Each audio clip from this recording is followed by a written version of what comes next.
اسحاق ڈار سے اس بیان کے لیے کوئی زبردستی نہیں کی گئی۔ محترم اسحاق ڈار صاحب کے کنفیشنل سٹیٹمنٹ کے ساتھ ذرا پڑھ لیں تو پھر آپ کو اور بھی واضح ہو جائے گا، کیونکہ وہ کنفیشنل سٹیٹمنٹ جو جوڈیشل کنفیشن ہے، میں اس اٹارنی جنرل پاکستان تھا اور میں نے اس تفتیشی کو بلوایا، میں نے کہا کہ تم نے کون سا حربہ استعمال کیا تھا، تو کہتا ہے قسم خدا کی کھوسا صاحب ہاتھ بھی نہیں لگایا، ہم نے کہا کہ ہمارے پاس تمام ادروائز انفارمیشن اور ثبوت موجود ہیں، اگر آپ مہربانی کریں تو ہمارا کام بھی آسان ہوگا، آپ اگر سچ سچ بتا دیں۔ تو کہتا ہے جی اسحاق ڈار صاحب نے کہا مجھے جہاں لے جانا ہے لے چلو، میں بیان دینے کو تیار ہوں، اور انہوں نے جو ہے وہاں 45 صفحوں کا جوڈیشل کنفیشن ریکارڈ کیا ہے، جس میں انہوں نے تمام یہ تفصیل جو ہے لکھی ہیں کہ کس طرح پیسہ جو ہے کک بیک کمیشن یا کالا دھن یا جس طرح سے بھی ہے۔ لطیف کھوسا صاحب، سوال یہاں پہ یہ بنتا ہے کہ کیا جس ایفیڈیوٹ کی آپ اسحاق ڈار صاحب کے بات کر رہے ہیں وہ آج 2016 میں جو ایویڈنسز پاناما لیکس میں سامنے آئے ہیں اس کو کورسپونڈ کر رہا ہے، سپلیمنٹ کر رہا ہے، اسے فردر اسٹرینتھن کر رہا ہے ان ساری چیزوں کو؟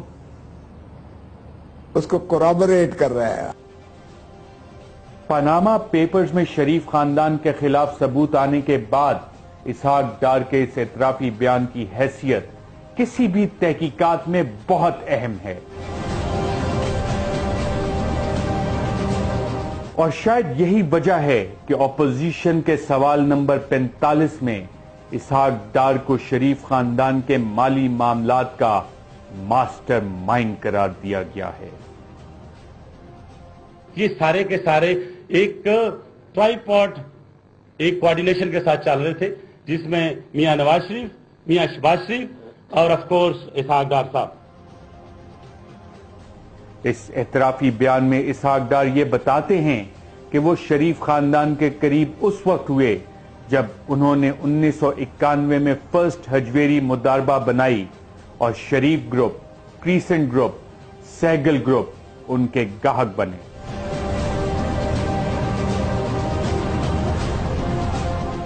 اس سے پہلے 1990 میں اسحاق ڈار کی ملاقات شہباز شریف سے ہو چکی تھی، جو اس وقت Lahore chamber of commerce and industries کے صدر تھے۔ عمران خان نے اپنے جلسے میں ایک بار پھر یہ الزام لگایا کہ نواز شریف نے منی لانڈرنگ کر کے پیسہ باہر بھیجا۔ اگر پرائم منسٹر کو اتنے بڑے جرم میں جو منی لانڈرنگ، کرپشن، ٹیکس کی چوری، اگر اس میں پرائم منسٹر ملوث ہے اور اگر پرائم منسٹر کا احتساب نہیں ہوگا تو میں کہوں گا کہ جیلوں کو کھول دو، جیلوں کو کھول دو، کیوں بیچارے غریب لوگوں کو جیلوں میں ڈالا ہوا ہے۔ یہ الزام کوئی نیا نہیں ہے اور شاید پہلی بار بھی نہیں لگایا گیا۔ سابق وزیر داخلہ رحمان ملک بھی ایک پریس کانفرنس کر کے شریف خاندان کے متعلق کئی اہم انکشافات کر چکے ہیں اور یہ بتا چکے ہیں کہ شریف خاندان منی لانڈرنگ میں ملوث رہا، اور اس سلسلے میں پشاور کے 2 ہنڈی اور حوالہ ڈیلرز کے نام بھی سامنے آئے۔ اسحاق ڈار صاحب نے کہا ہے کہ میں نے یہ ساری منی لانڈرنگ، میں پڑھ کے سناؤں گا، یہ ساری منی لانڈرنگ جو ہے میں نے میاں شہباز شریف اور نواز شریف کے کہنے پہ کی۔ رحمان ملک اور عمران خان کے ان منی لانڈرنگ کے الزامات کو تقویت اسحاق ڈار کے سن 2000 میں مجسٹریٹ کے سامنے دیے گئے اس ایفیڈیوٹ سے ملتی ہے، جس میں انہوں نے شریف خاندان کی منی لانڈرنگ کی ایک ایک تفصیل کو اپنے مجسٹریٹ کے سامنے دیے گئے بیان کے ذریعے بے نقاب کیا تھا۔ اسحاق ڈار کا ایفیڈیوٹ ہی شریف خاندان کی مبینہ منی لانڈرنگ کو بے نقاب کرنے والا واحد ڈاکومنٹ نہیں ہے۔ سرکاری تحقیقاتی اداروں نے برسوں کی عرق ریزی کے بعد شریف خاندان کی مبینہ منی لانڈرنگ پر ایک جامع رپورٹ تیار کی تھی۔ یہ تحقیقات 1993 میں شروع کی گئی تھیں، اور حیران کن بات یہ ہے کہ اسحاق ڈار نے سن 2000 میں جو شریف خاندان کی منی لانڈرنگ کی تفصیلات بتائی تھیں، وہ